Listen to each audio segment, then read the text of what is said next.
We have his son on every single Monday. He's one of our favorites, just like this guy is as well. He will be part of the pregame show prior to Super Bowl 57. He's a Pro Football Hall of Famer, but most importantly, he's going to become the 17th recipient of the Pat Summerall Award in a fundraising event held at every single Super Bowl that has raised over $10 million for the kids of St. Jude since its inception, thanks to the big heart of Cheryl D. Leonardis, who runs that event. I am honored to be one of those 17 recipients of that award. Howie Long back here on the Rich Eisen Show. How you doing, Howie? I'm doing great. How are you, partner? Well, you know what? I woke up this morning saying, what am I going to talk about on today's show? And then that moment passed. I'll give you the floor on Tom Brady. Howie Long, what do you think of his career? Go for it. Well, I don't think it will ever be duplicated. Mm-hmm. That's for sure. To be great for that prolonged a period of time through, if we went through, and I've done this exercise before it became absurd, where he was in his 40s. The number of offensive linemen he played with in New England, the number of running backs, the number of tight ends, the number of wide receivers, the iterations of coaching staffs, with the exception of Bill, and there were some kind of constants there. But for him to, and from a style standpoint, we had his first Super Bowl was the Super Bowl after 9/11. And we had it down in New Orleans, mm-hmm. and it was a game that, if you looked at every game film you could possibly watch, you couldn't make a case for New England to win that football game. And Terry Bradshaw and his Forrest Gump kind of, brilliance made the statement that, in a year like this, with all this country's been through, how can't you pick a team called the Patriots? And I remember it stands out to me in the halftime show with Bono and the whole thing, and Tom's first kind of stroke of masterpiece, taking the drive down at the end of the game, asked to do different things as he was throughout the course of his career. The funny thing was, typically when you get older, you're asked to do less and you manage the game, and that certainly hasn't been the case with him. I think the thing, to me, like a lot of players, and particularly a player that played as long as Tom and had won as much as Tom, and the reason why it will not be duplicated, were there people who threw the ball better? Yes. Better athletes? Yes. Check. We all saw the combine footage. What made Tom special was his will, his heart, and his head. And that's what made Peyton special. And, Tom was able to wring every drop of football out of that mind and that body, that heart, that he could. And, we wish these guys could play forever. And I think this is about as close to forever as you're going to get out of a quarterback in the NFL. It will never be duplicated. I agree. And again, the thing I keep pointing out here, Howie, and I'm so appreciative of you pointing out the origin, how it did begin on such a national stage with the whole country with hearts and throats watching a football game in that stadium just a few months after the attacks of 9/11, and wondering whether this country could ever hold such a big event, a target. There's no other way to put it. And then the fact that he performed the way that he did, and then the legend was born. But what he's done as a 40-year-old, that's insane, man. I mean, the numbers are insane. Ken Stabler's numbers of his career, I was pointing out, and they're going to share a bust room with him and you, together forevermore. His passing yards and career passing touchdowns as a 40-year-old are akin to Stabler's career. I mean, come on. This is insane. Well, here's the thing, though. Different times. I understand different times, but it's so challenging. I mean, Terry will be and Terry loves Kenny Stabler, and he's also loved Brady's career, and he'll tell you, flat out, look, I played in Super Bowls where I threw the ball 21 times. I mean, it was a different era. When you think about Swan and Stallworth at wide receiver, you could measure wide receiver numbers then versus now, and we're in sub packages 76% of the time. And Tom saw. It's so fascinating about Tom's career, the arc in the breadth and scope of his career. It went through so many different iterations of offensive philosophies and so many different players. People talk about chemistry and, how long can we hold the group together. The group was Bill and Tom. And the situation he walked into down in Tampa Bay, and you remember the first 5-6 games, and then there was the Chicago game, and there was the bye week, and it finally dawned on them. Wait a second, we no risk it, no biscuit. We want to throw the ball down the field, but let's do it out of play action pass with extra bodies and protection. And we can do everything we want to do. Let's adapt the offense to Tom. And you had a great defense, and for him to win that Super Bowl was nothing short of amazing. For someone to even embark on, it's climbing Everest, and and doing it multiple times, and then doing it again and again and again and again. And it takes so much out of you, and there's so many injuries or free agency or salary cap cuts or things that happen around you or coaching moves. In order for you to be that successful and that great and to win that much, the one constant is Tom. Howie Long here on the Rich Eisen Show, Pro Football Hall of Famer, and you're getting set to go to Super Bowl 57. What's your first blush thought on how this is going to play out between the Eagles and Chiefs, Howie? What do you got for me? Well, on the AFC side, I've kind of felt like, the two quarterbacks from Buffalo and Cincinnati, Allen and Burrow, are right there knocking on the door. And certainly that's the case in Cincinnati with those young receivers and, young quarterback. They're going to be there for a while. I think we probably have more questions about, what can Buffalo do to take the next step, whether it's offensive line, defensive front, pass rush, whatever.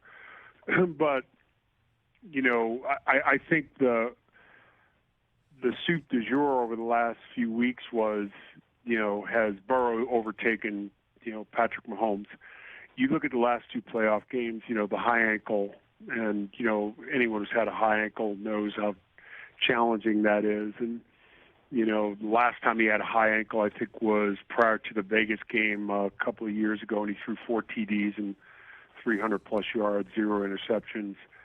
The legend of Patrick Mahomes continues to grow.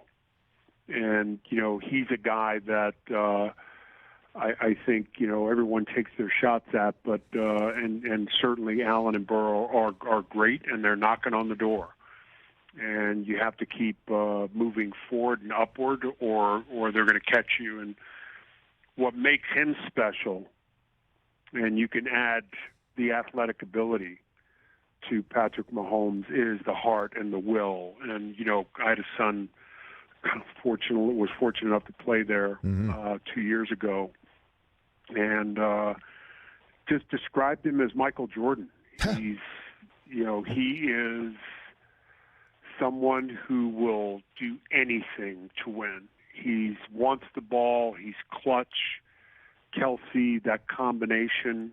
It's, you go down through history of great pairings of players, and remember the Super Bowl where he got beat up, and Andy Reid and their GM made the decision to revamp that offensive line, and certainly that's been the case, and I think it was the smartest thing to do because, it's Fort Knox. It has to be Fort Knox because you've got the most valuable asset in football playing quarterback who can make things happen like nobody else. Conversely, I thought Philadelphia for the majority of the season was the best team in football.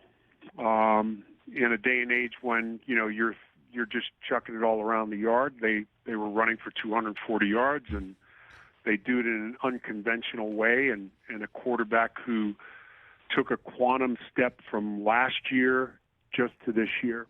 To his credit, put in extra work, went to, throwing mechanic coaches and, worked on his game individually. It's the best offensive line in football. We talked about it prior to last week's game. I thought the two tackles are the best pairs. Lane Johnson was amazing playing with a tendon or whatever that's torn off the adductor. I think he'll have surgery whenever his season ends the next day. Mailata is amazing. Those Kelsey brothers, boy, are they good. Boy, are they good.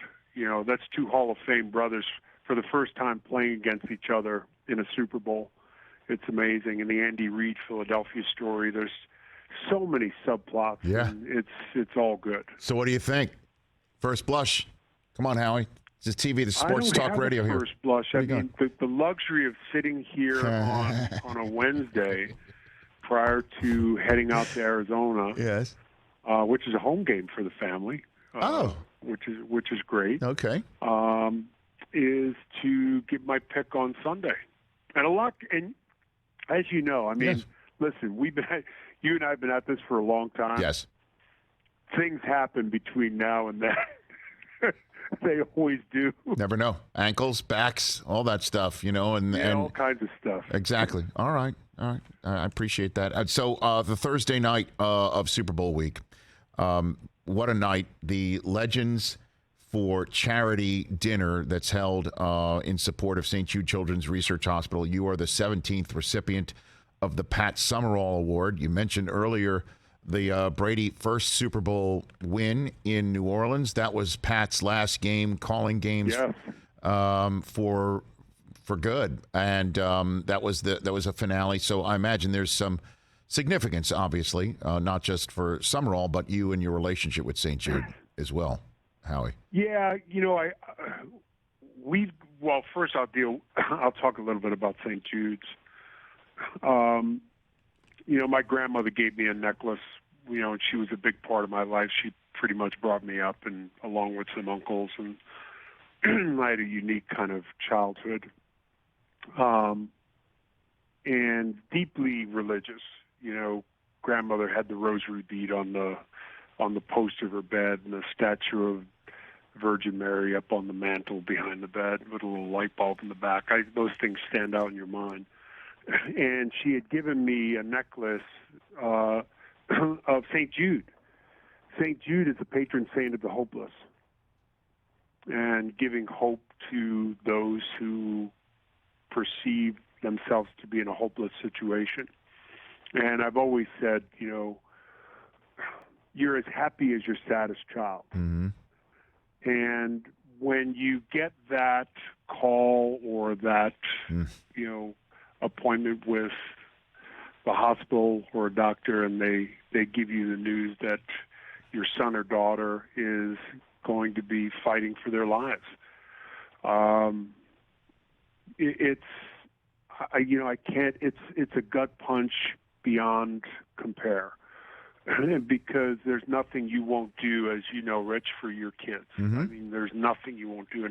And then the questions start to mount in your head. Your head's running, and how do we do this? Can we afford it? Can we, how do we get to the hospital? Who's going to be there with Johnny or Becky or, whatever your child's name is? And St. Jude's is an amazing facility that takes care of all of those things so that you and your child can focus on getting better, beating this, and surviving. And it's amazing. And we've done some amazing stuff at Fox like you have at, places that you've worked, the opportunity to, whether it's going to Afghanistan or visiting military hospitals around the world or, being on an aircraft carrier out in the Mediterranean.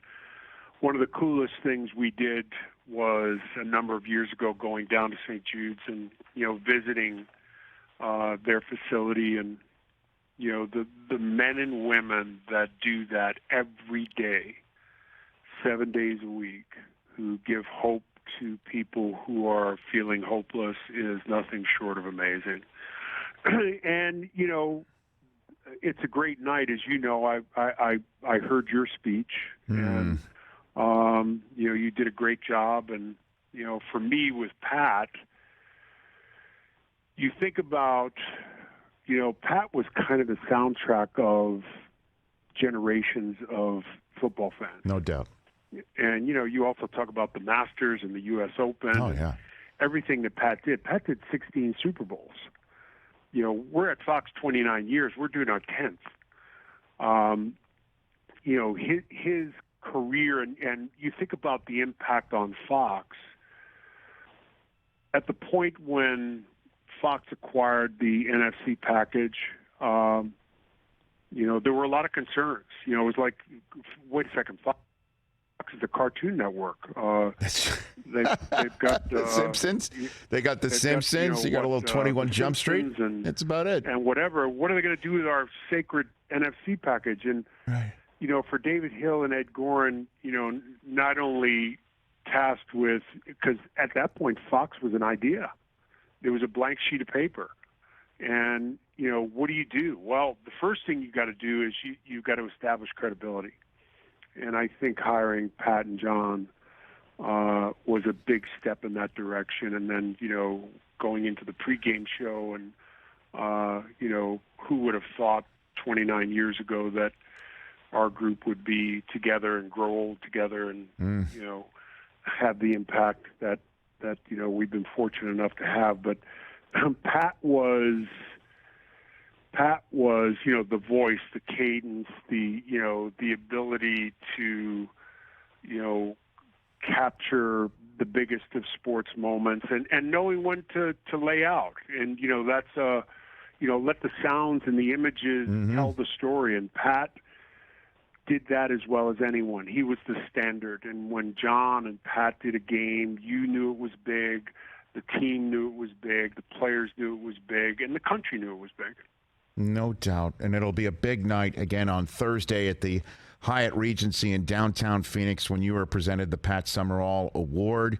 Go to legendsforcharity.com to purchase tickets now or just donate to St. Jude. Have a great time, Howie. I would be remiss if I didn't ask one last question of you. Is Brady going to be your teammate? When does that happen? What are you hearing? What do you got for me on that, Howie? I sat down and I looked at those numbers. There were two times when numbers really screwed me up. Chris, somebody had told me that Journey, Don't Stop Believin', was the number one downloaded song, and it was like 10 billion. Yeah. Okay. And then someone said what Tom was going to make at Fox, and I called Chris up. I said, do these zeros, what does that mean? Are you kidding me? Right. So I guess I'll be your teammate is what you're saying. Hey, listen, if he wants to be, he can be whatever he wants to be. He's got a parking spot. Okay. He's good. Okay. Sounds good. How are you, the man? Be well, and say hi to your whole family. Thank you. Likewise, partner. Right back at you. Howie Long, the deserving recipient of the Pat Summerall Award. Catch the Rich Eisen Show every single day on the Roku channel, 12 to 3 Eastern, for free.